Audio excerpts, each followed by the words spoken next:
Tahiti mission is one of the oldest missions in the church. I believe so. Addison Pratt went there back, right at the beginning of the church. So I need to brush up on my mission history, but I believe it was while Joseph Smith was still a prophet. And so it was part of mission to the Sandwich Islands in Hawaii and then down to Tahiti. So the church has been there for a long time. Church membership is about 25,000. Which is about 10% of the general population. So it's the third or fourth largest church in French Polynesia. It's the Tahiti Papeete mission, but it's all of French Polynesia, which is actually, at least at the time when I was there, was the largest geographical mission in the world. But 95% of that was ocean. So there's a couple hundred islands in the mission. Not all of them have missionaries on them. Not all of them have people on them. Right when I was there, there were not as many missionaries. Since the age change, I think there's around 150 missionaries there now, which is a lot. We had about 50 to 60 while I was there. So there are a lot more missionaries, a lot more islands that are open to missionaries now.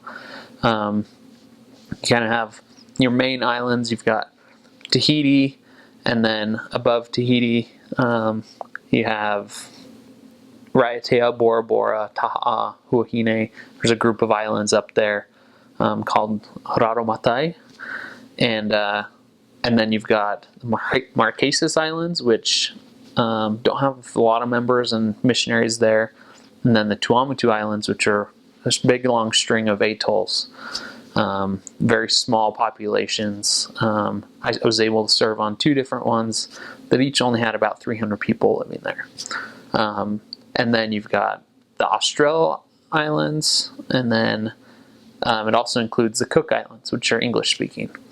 So it's a big mission, a lot of different opportunities to go serve on different islands, although the majority of the population lives on Tahiti, and then in Raromatai, which is the other small group of islands.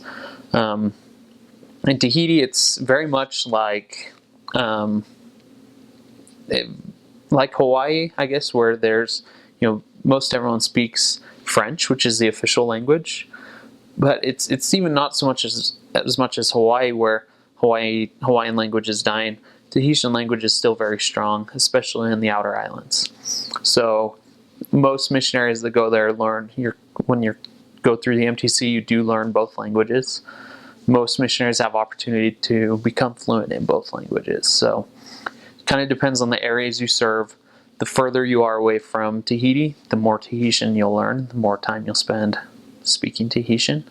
And then a lot of it depends on your effort and how much you want to put in, how much you want to learn Tahitian, and then also how quickly you pick up on French. French will be your primary language. Most people speak and understand French.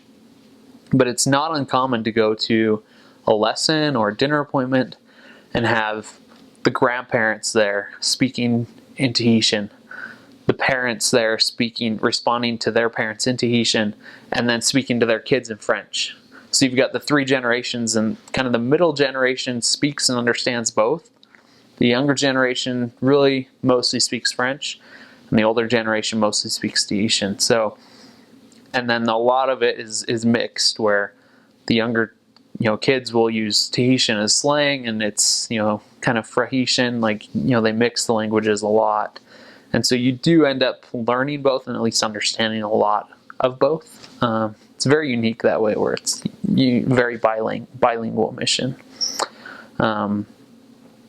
Because of that, you spend a little bit more time at the MTC because you are learning 2 languages in most cases. But that's kind of the history of the mission. Is very, very old and very strong and very cultured.